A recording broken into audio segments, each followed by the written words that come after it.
Hi everyone, Adam here, and this is what I watched for March. Just a quick overview of all the movies I watched in that month. Either first-time watches or things I saw at the cinema. Alright, so let's begin. On the 8th, I watched a movie called Reunion. Here's a synopsis. The past is a killer centers on a murder that takes place at a high school reunion, unfolding during a snowstorm that leaves guests trapped in an isolated mansion. So this is meant to be like a comedy, I guess horror. It's not that funny, not really that scary. It does lean more into the comedy.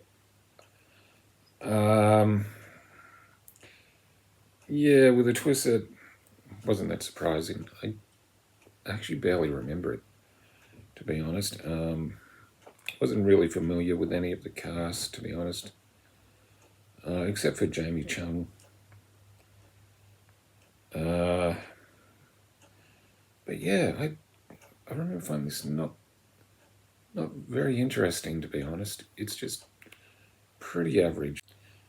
All right, next up is Mickey 17. Here's a synopsis. Unlikely hero Mickey Barnes finds himself in the extraordinary circumstance of working for an employee who demands the ultimate commitment to the job, to die for a living. I thought I was going to like this more than I did. It's a pretty interesting concept, pretty funny. It's a comedy, sci-fi movie with an interesting concept where where the main character Mickey dies and then gets basically replaced with a new, I guess a new Mickey. Basically like a 3D printed version of him every time. I thought it was going to be funny. I thought it was going to be a bit more interesting. I didn't hate it. I liked aspects of it, but I just didn't love it.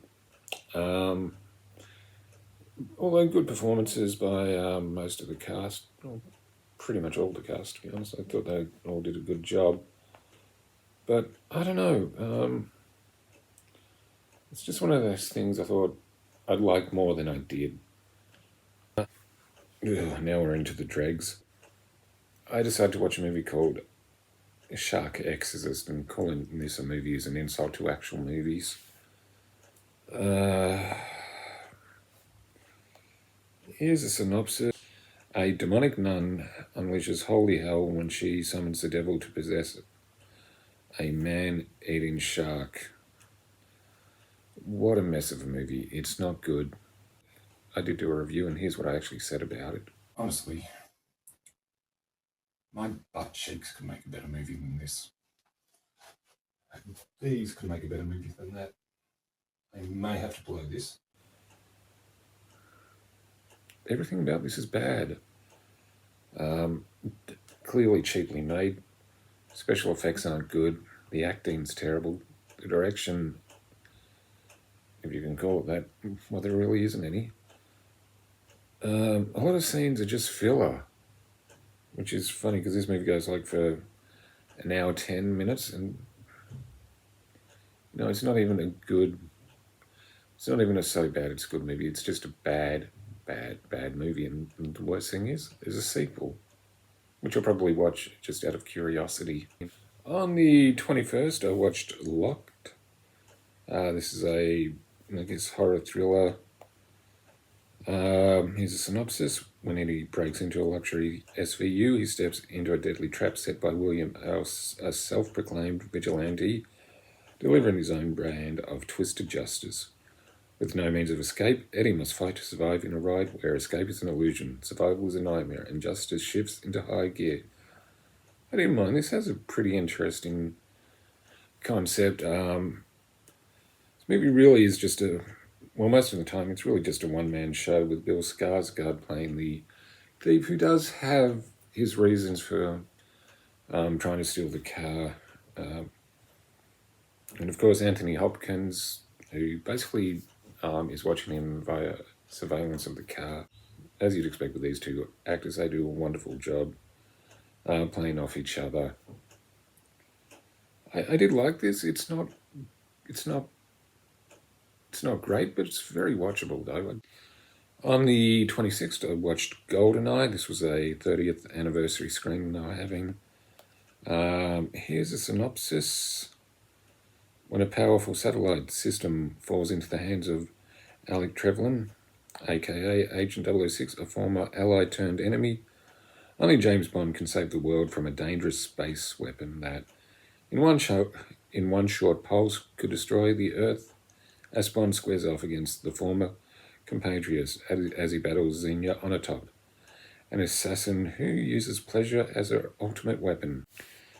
Though, to be honest, this is the first James Bond movie I actually watched. I didn't mind it. I'm not a massive James Bond fan, but I have enjoyed the Pierce Brosnan ones and the Daniel Craig ones. I might one day go back and look at some of the originals. But this is still fun. Bit of tongue-in-cheek humour. But, Pierce Brosnan is a really good James Bond. And, 30 years old, some of the effects have dated. But still, it was an enjoyable James Bond. 30 years that came out. Damn, I'm old. And on the 29th, I watched A Working Man. This is a movie with Jason Statham. Here's a synopsis. Human traffickers beware. Levin Cade, left behind a decorated military career in the Black Ops to live a simple life working construction, but when his boss's daughter, who is like family to him, is taken by human traffickers, his search to bring her home uncovers a world of corruption far greater than he could have ever imagined. I thought I was going to like this, from the director of The Beekeeper, and actually co-written by Sylvester Stallone. I thought there might have been a bit more action. I do enjoy Jason Statham movies where his solution to everything is just beat the crap out of everyone. Jason Statham does what he does in most of these movies, and that's be Jason Statham-y. Alright, so that's just a quick overview of everything I saw in March. Let us know, have you seen any of these? What did you think? Like, comment, subscribe. I'm Adam, and I'll see you again soon.